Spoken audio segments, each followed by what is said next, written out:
जब भी आईपीएल में लेगेसी की बात होती है तब हमारे दिमाग में चेन्नई सुपर किंग्स और मुंबई इंडियंस जैसी टीम आती है जिन्होंने काफी सारे प्लेयर्स का करियर बनाने में मदद करी है and through out the season हमेशा एक विनिंग साइड की तरह रहती है। But through out the IPL history दो और टीम्स का नाम दिमाग में आता है, Delhi and Punjab. Almost her season में बाकी सभी टीम्स एक तरफ होती है और ये दोनों टीम्स एक तरफ। मगर ये बात केवल आईपीएल ट्रॉफी जीतने तक की नहीं है, क्योंकि इन दोनों टीम्स ने अब तक की आईपीएल हिस्ट्री में जितने ब्लंडर्स करे हैं उतने ही शायद किसी और टीम्स ने करे हो। अब तक इन दोनों टीम्स ने बस एक बार फाइनल खेला है and most of the season में तो ये दोनों टीम्स हमेशा टेबल के नीचे ही मिलते हैं, वो भी एक साथ। लेकिन क्यों नॉर्थ इंडिया की ये दो टीम्स आईपीएल में most of the time poor perform करती हैं और पंजाब किंग्स के फेलियर की। बट जो 2008 का इनॉग्रल सीजन था उसमें इन दोनों टीम्स ने टॉप 4 पे फिनिश किया था।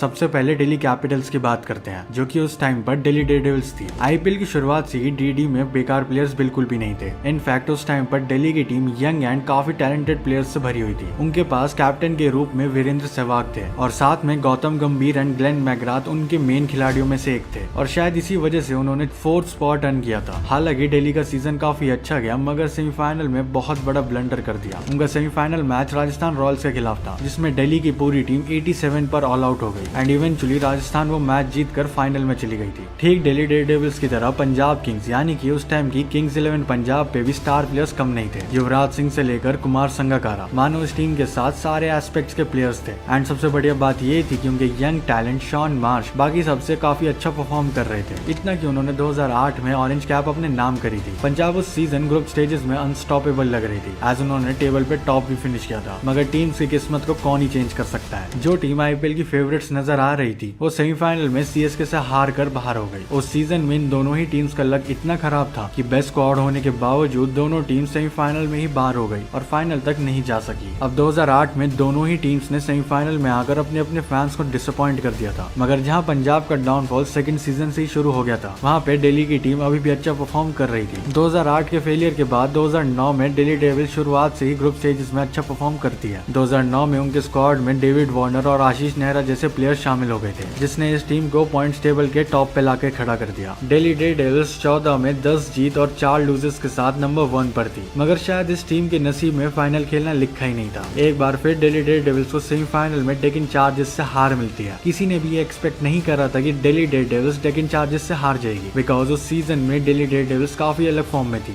फिर आता है 2010 का आईपीएल सीजन और ये कहना गलत नहीं होगा कि इसी सीजन में इस टीम का ऐसा डाउनफॉल शुरू हो चुका था जिसकी वजह से दिल्ली बाकी टीम्स के मुकाबले काफी पीछे हो चुकी थी। उस सीजन दिल्ली डेयरडेविल्स सेमीफाइनल के लिए क्वालिफाई नहीं कर पाई। ये सीजन उतना बेकार तो नहीं गया था मगर एवरेज सही था। 2011 के सीजन तक आते आते दिल्ली डेयरडेविल्स का हाल और बुरा हो चुका था एज उन्होंने अपना वर्स्ट परफॉर्मेंस दिया था क्योंकि वे पॉइंट्स टेबल पे 10th फिनिश करते हैं। उस सीजन उन्होंने केवल 4 मैचेस ही जीते थे आउट ऑफ 14। इसका मेन कारण था दिल्ली डेयरडेविल्स के स्टार प्लेयर्स का फॉर्म में ना होना। उस सीजन सहवाग से लेके एबी डिविलियर्स तक कोई परफॉर्म नहीं कर पा रहा था। 2012 के आईपीएल सीजन में दिल्ली ने अपने स्क्वाड में मेजर चेंजेस करने का डिसाइड किया। दिल्ली ने आंद्रे रसल, केविन पीटरसन और रॉस टेलर को अपने स्क्वाड में शामिल कर लिया और मानो ये टीम पिछले सीजन की हार का बदला इस सीजन में निकाल रही हो। 16 मैचेस खत्म हुए और टीम की पोजीशन नंबर 10 से उठकर नंबर 1 पर आ चुकी थी। मगर फिर वही घिसी पिटी रिपीटेड स्टोरी। क्वालिफायर 1 में कोलकाता नाइट राइडर्स से हार जाना एंड देन क्वालिफायर 2 में चेन्नई से। मतलब कि अगर उन पे तीसरा मौका भी होता तो क्या पता वे हार ही जाती। और जितने अमेजिंग इनके ग्रुप स्टेजेस के 16 मैचेस गए थे उतने ही बेकार उनके नॉकआउट्स चले गए। ये चीज यहीं तक नहीं रुकी।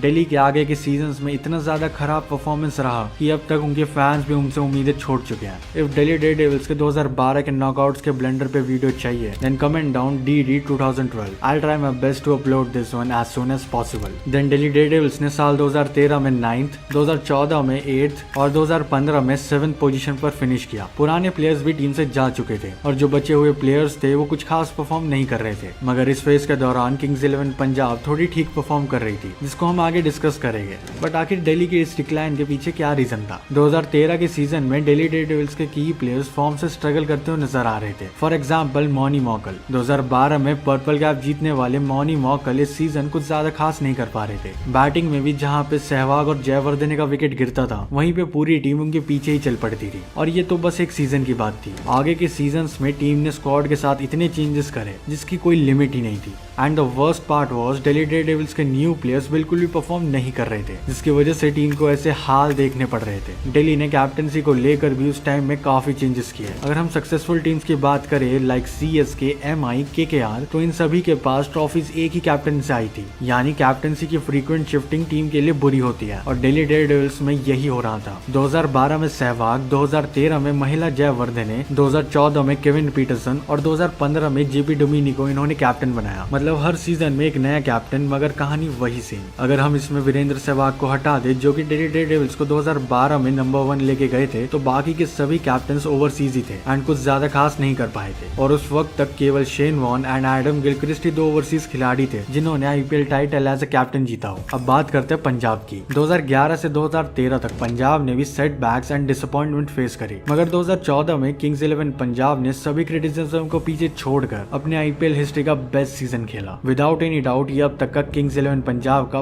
बेस्ट सीजन था, जिसमें वो फाइनल्स तक गई थी। उस सीजन के स्क्वाड में पंजाब के लिए काफी मैच विनर्स भरे हुए थे, like David Miller, Glenn Maxwell, Virender Sehwag, Wriddhiman Saha and etcetera. Not to mention उनके पास Sandeep Sharma and Mitchell Johnson जैसे अमेजिंग बॉलर्स भी थे, और इन सब के बीच कैप्टन थे George Bailey. Out of all seasons ये किंग्स 11 पंजाब की बेस्ट परफॉर्मेंस तो थी, एंड इवन ओवरऑल टीम्स को देखा जाए तो किसी भी टीम के द्वारा किसी भी सीजन में ये अब तक का बेस्ट परफॉर्मेंस था। किंग्स 11 पंजाब उस सीजन में 11 मैचेस जीतती है और बस 3 ही मैचेस हारती है, और ये आज तक एक रिकॉर्ड है, एज पंजाब ने उस सीजन में 22 पॉइंट जीते थे। देन आता है 2014 का प्लेऑफ्स। किंग्स 11 पंजाब का क्वालिफायर 1 मैच KKR के खिलाफ था, जो कि लास्ट के 7 मैचेस लगातार जीत के आ रही थी, और इस मैच के बाद वो स्ट्रीक 8 मैचेस की हो चुकी थी, क्योंकि किंग्स 11 पंजाब ने अपने फाइनल में जाने का मौका बस 28 रन से गवा दिया था और KKR फाइनल में चली गई थी। KKR को उस मैच में होम एडवांटेज था एंड टारगेट भी पंजाब को 164 रन का ही मिला था, मगर KKR की बॉलिंग के सामने पंजाब की बैटिंग ने घुटने टेक दिए। पंजाब के पास एक और मौका था क्वालिफायर 2 में, जिसमें उन्होंने गलती बिल्कुल भी नहीं करी और CSK को 24 रन के मार्जिन से हरा दिया। इस मैच में वीरेंद्र सहवाग ने 122 रन की अमेजिंग पारी खेली, और इसके बाद ऑलमोस्ट सभी को यही लग रहा था कि क्वालिफायर 1 की हार का बदला पंजाब फाइनल में जरूर ले लेगी। फाइनल मैच RCB के होम ग्राउंड चिन्नास्वामी स्टेडियम में खेला जाना था। ये चैलेंज आसान नहीं था, क्योंकि उस सीजन के leading run scorer robin Uthappa KKR से ही थे एंड सुनील नारायण भी पर्पल कैप की लिस्ट में ज्यादा पीछे नहीं थे। फाइनल मैच शुरू होता है और पंजाब की बैटिंग वापस से कोलैप्स कर जाती है। उनकी अर्ली विकेट्स गिरने की वजह से एक पॉइंट पे किंग्स 11 पंजाब 34-2 हो जाती है एंड इस मूवमेंट पर बैटिंग करने आते हैं रिद्धिमान साहा, और वे खेल देते हैं अपने IPL करियर की बेस्ट इनिंग। वे 115 रन की धुआंधार बैटिंग करते हैं, जिसकी बदौलत पूरी टीम का स्कोर 119 रन तक पहुंच जाता है। लेकिन KKR की टीम इस टारगेट को आखिरी ओवर में चेस कर लेती है। KKR की तरफ से मनीष पांडे ने काफी कंट्रीब्यूट किया, और उसी हार के साथ किंग्स 11 पंजाब के लिए IPL ट्रॉफी जीतने का सपना केवल सपना ही बन के रह गया। किंग्स 11 पंजाब के फॉर्मर प्लेयर वीरेंद्र सहवाग ने हाल ही में चल रहे IPL सीजन में कमेंट्री के टाइम पर किंग्स 11 पंजाब पे एक ताना मारा,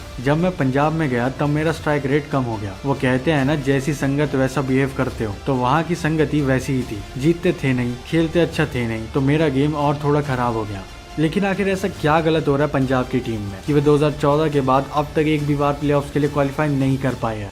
दिल्ली डेयरडेविल्स की तरह किंग्स 11 पंजाब ने अपने कैप्टन्स कई बार बदले हैं। इनफैक्ट एक बार तो ऐसा हो गया था कि ऑलमोस्ट हर सीजन में पंजाब का एक नया कैप्टन होता था, एडम गिलक्रिस्ट से लेकर KL राहुल तक, और अब शिखर धवन। इस टीम के कई कैप्टन्स रहे हैं, जो कि अच्छी बात नहीं है। अगर विनिंग परफॉर्मेंस की बात करी जाए तो इसमें पंजाब काफी इनकंसिस्टेंट रही है। इस बात का अंदाजा आप इस बात से लगा सकते हो कि 2008 में प्लेऑफ्स खेलने के बाद उन्होंने सीधा 2014 में क्वालिफाई किया था, और उसके बाद से लेके अब तक एक भी बार वे नहीं कर पाए हैं। इस टीम ने कई प्लेयर्स को बेकार परफॉर्म की वजह से जाने दिया, मगर उन प्लेयर्स ने किसी और फ्रेंचाइज में जाकर परफॉर्म किया, like Glenn Maxwell, Marcus Stoinis and Ravi Ashwin. ये तीनों ही प्लेयर्स पहले किंग्स 11 पंजाब के ही पार्ट थे, मगर कई रीजंस के चलते किंग्स 11 पंजाब ने इन्हें रिलीज कर दिया, जो कि उनकी सबसे बड़ी गलती निकल कर आई, जिस वजह से टीम में कई सारे न्यू प्लेयर्स भी आए एंड इसी वजह से टीम का कोर वीक हो गया था। लेकिन न्यू सीजन में एक ब्रांड हमें की प्लेयर्स पे ओवर डिपेंडेंसी देखने को मिलती है। सीनियर एंड की प्लेयर्स टीम को हर मैच नहीं जिता सकते हैं, और वहाँ पे बाकी प्लेयर्स की कंट्रीब्यूशन काम आती है। इन लास्ट फ्यू ईयर्स ये team players like KL Rahul and Chris Gayle पे काफी डिपेंड रही है। ऊपर से इंजरीज ने तो इस टीम का साथ कभी छोड़ा ही नहीं। अब बात करते हैं दिल्ली डेयरडेविल्स के न्यू एरा की, जो कि शुरू हुआ था 2018 के बाद, जब इस टीम का नेम चेंज करके दिल्ली कैपिटल्स कर दिया जाता है। असल में DD के ओनर GMR कंपनीज ने DD के 50% स्टेक्स 550 करोड़ रुपीज में JSW स्पोर्ट्स को बेच दिए थे, जिसकी वजह से टीम की रीब्रांडिंग करी गई, और इसका असर हमें आने वाले अगले 3 IPL सीजन में साफ साफ दिखाई दिया। 2019 के सीजन में DC अपने 14 खिलाड़ियों को रिटेन कर लेती है, और ट्रेडिंग विंडो में शिखर धवन को SRH से ले लेती है। स्क्वाड में और भी कई सारे स्टार प्लेयर्स थे like Rishabh Pant, Shreyas Iyer, Trent Boult, Kagiso Rabada and etcetera. But सभी फैंस को अब भी डाउट था कि क्या टीम में बेटर प्लेयर्स होने से एंड टीम की रीब्रांडिंग करने से DC मैच जीत भी पाएगी या नहीं। अब कारण बिल्कुल सिंपल था। एज डिस्कस अर्लियर, दिल्ली में स्टार प्लेयर्स शुरू से ही थे, मगर एंड रिजल्ट क्या होता था ये हम सबको ही पता है। दिल्ली कैपिटल्स उस सीजन में अपनी लिमिट्स को एक्सीड करके खेलती है एंड इसका रिजल्ट उन्हें पॉजिटिव वे में देखने को मिलता है। लीग स्टेजेस के एंड में दिल्ली 9 विंस एंड 5 लूजेस के साथ एलिमिनेटर के लिए क्वालिफाई कर जाती है। एलिमिनेटर में SRH को हराने के बाद ये टीम CSK से क्वालिफाइड 2 का मैच हार जाती है एंड इसी तरह उनका first season as new name end हो जाता है। मगर इस हार से उनके फैंस उतने ज्यादा नाखुश नहीं थे बिकॉज इस टाइप की परफॉर्मेंस काफी टाइम बाद आई थी।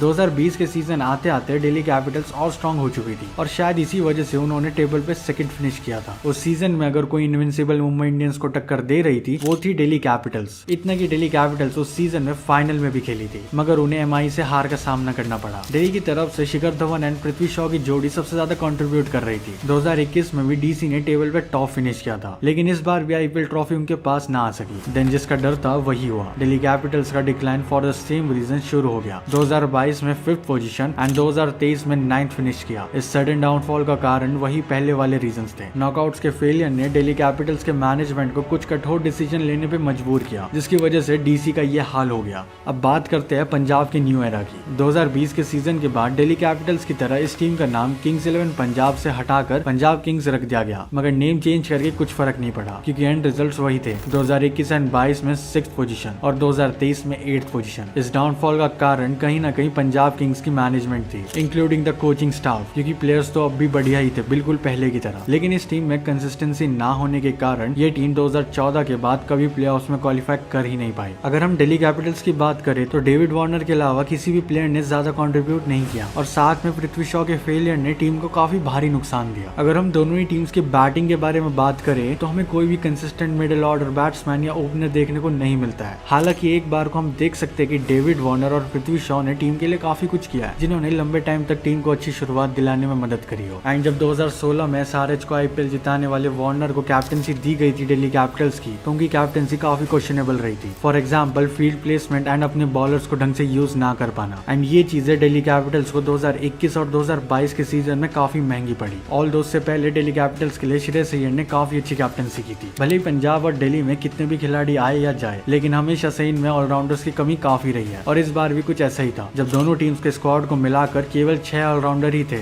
जो कि काफी शॉकिंग था क्योंकि एक ऑलराउंडर आपको बैटिंग एंड बॉलिंग दोनों में सपोर्ट दे सकता है लेकिन फिर भी ये दोनों टीम्स उन पर फोकस ही नहीं करती है। Unlike teams like KKR, Rajasthan Royals and Delhi Daredevils जिनके पास स्ट्रॉन्ग स्पिन ऑप्शंस रहते हैं, वहीं पंजाब ने हमेशा से एक्सपीरियंस स्पिन बॉलिंग लैक करी है। इंडियन पिचेस जहाँ पे स्पिन फ्रेंडली कंडीशंस रहती है स्पेशली ऑन स्लोअर पिचेस, अच्छी स्पिन बॉलिंग ना होने की वजह से टीम के जीतने के चांसेस काफी कम हो जाते हैं। At the time of recording this video Delhi और Punjab 8th and 9th position पर है एंड दोनों ही टीम के प्लेऑफ के क्वालिफिकेशन चांसेस काफी कम हो चुके हैं। ऑल्दो दिल्ली कैपिटल्स के पास सौरव गांगुली और रिकी पॉन्टिंग जैसे लेजेंडरी प्लेयर्स मैनेजमेंट में हैं, स्टिल उनका इस तरह से परफॉर्म करना बताता है कि बहुत सारे लूप होल्स एग्जिस्ट करते हैं उनके मैनेजमेंट में। Although in recent times youngsters ने काफी अच्छा परफॉर्म किया दोनों टीम्स के लिए, जैसे आशुतोष शर्मा और शशांक सिंह ने पंजाब के लिए और जेक फ्रेसर मैकगर्क ने दिल्ली के लिए, बट उनके अकेले के एफर्ट्स उतने कुछ खास नहीं कर पाए। एंड ऑनेस्टली दिल्ली और पंजाब का फैन बेस चाहे CSK या MI जैसा ना हो, बट स्टिल अगर उन्हें अपने फैंस को खुश करना है तो बेटर परफॉर्म करना होगा बिकॉज LSG के आने से पहले they were the only 2 north Indian teams to play in IPL and उनके सपोर्टर्स हमेशा से डिसअपॉइंट होते आए हैं।